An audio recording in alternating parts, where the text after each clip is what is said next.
Shalom, selamat pagi sahabat Parani yang dikasihi Tuhan. Pagi ini kita bersyukur kita dapat berjumpa dalam program ini dan kita semua berada dalam keadaan yang diberkati Tuhan. Puji Tuhan sahabat Parani, sebelum kita merenungkan firman Tuhan yang menjadi pedoman kita untuk menjalani hari pada hari ini, mari kita satu di dalam doa. Kita berdoa. Bapa di surga, kami datang ke hadirat-Mu dengan hati yang rindu akan firman-Mu. Kami percaya bahwa Engkau berbicara kepada kami melalui firman-Mu. Kiranya Engkau membuka hati dan pikiran kami agar kami mengerti dan menerima kekuatan dari kebenaran-Mu. Dalam nama Tuhan Yesus Kristus kami berdoa. Amin. Oke, baik sahabat Parani yang terkasih. Pagi hari ini kita akan merenungkan firman Tuhan yang terdapat di dalam Kitab Ulangan pasal 30 ayat 11 sampai dengan 20. Saudara, dalam situasi yang diperhadapkan dengan kita pada hari ini, banyak hal yang membuat kita ragu, banyak hal yang membuat kita takut, atau bahkan membuat kita depresi serta kegelisahan. Apakah hal-hal ini atau situasi ini pernah kita alami dalam kehidupan kita? Hal-hal tersebut adalah emosi manusia yang wajar. Musa mengalaminya dan mengetahui bahwa penerusnya Yosua dan seluruh umat tak akan hanya menghadapi pertempuran fisik, tetapi juga pertempuran pikiran. Menjelang akhir hidupnya, Musa mendorong umat untuk mengikuti firman Allah. Dia mendorong mereka untuk mengasihi Allah dan berjalan dalam jalannya Allah. Dia memperingatkan mereka akan hati yang berbalik menolak Allah. Dia mendorong mereka untuk memilih hidup. Pilihan ini dimulai dengan pikiran kita. Pikiran kita menjadi perkataan, dan perkataan kita menjadi satu tindakan.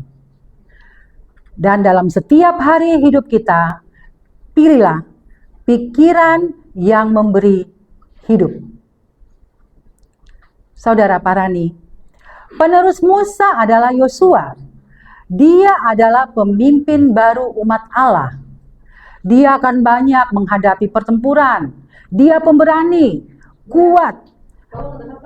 Dan firman Allah mengatakan, kuatkan dan teguhkanlah hatimu. Sebab Tuhan, Dia sendiri akan berjalan di depanmu. Dia sendiri akan menyertai engkau. Dia tidak akan membiarkan engkau. Dan Dia tidak akan meninggalkan engkau. Janganlah takut dan janganlah patah hati. Musa tidak mengatakan ini jika tidak ada yang perlu ditakutkan dan yang membuat tawar hati, melainkan dia tahu bahwa akan ada penyebab ketakutan dan rentannya untuk putus asa. Seluruh pemimpin memerlukan keberanian untuk berpegang teguh pada visi dan ketangguhan, untuk tidak menyalahkan setiap kesulitan di sepanjang jalan yang kita temui, baik dulu, sekarang, bahkan selama-lamanya. Umat Allah memerlukan pemimpin yang kuat, yaitu pemimpin yang berani dan tidak takut dengan penentangan dan tetap bertahan. Saudara Parani yang dikasihi Tuhan Yesus Kristus, jawaban atas ketakutan ini adalah Allah berjanji Dia akan selalu menyertai kita.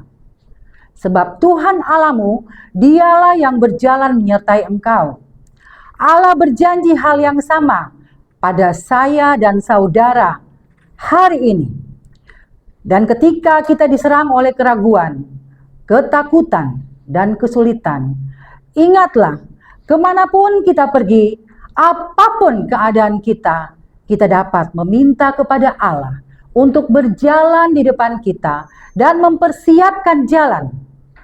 Oleh karena itu, sahabat Parani yang terkasih, jangan kita takut. kita harus dapat menjadi percaya diri dan tak perlu takut. Sahabat Parani yang terkasih, oleh sebab itu, lewat renungan kita pada pagi hari ini, kita dapat mengambil pelajaran bahwa kita jangan takut karena Allah bersama-sama dengan kita. Dia tidak pernah meninggalkan kita. Kita jangan bimbang, sebab Tuhan adalah Allah kita. Kita bisa mempercayainya. Dan Tuhan akan menolong kita, memberikan kita kekuatan. Kita tidak perlu bergantung pada diri kita sendiri, tetapi kita bergantung, menaruh pengharapan kita sepenuhnya kepada Allah kita yang hidup. Dan ingat, Tuhan memegang kita dengan tangannya yang kuat, dan kita akan aman dalam perlindungannya. Amin. Puji Tuhan saudara. Dan sebelum menutup program ini, mari kita satu dalam doa. Tuhan yang penuh kasih, terima kasih atas janji-Mu yang menguatkan kami. Kami tidak takut karena Engkau menyertai kami. Tolonglah kami untuk selalu percaya kepadamu, bahkan dalam situasi dan kondisi yang sulit sekalipun. Kami serahkan hidup kami ke dalam tangan kasih-Mu Tuhan. Dan dalam nama Tuhan Yesus, kami bersyukur, dan dalam nama Tuhan Yesus Kristus, kami bersuka cita menyambut hari yang baru hari ini. Haleluya. Amin. Shalom. Sampai bertemu dalam program Parani Papeda Rohani untuk hari berikutnya. Tuhan Yesus memberkati. Salam sehati.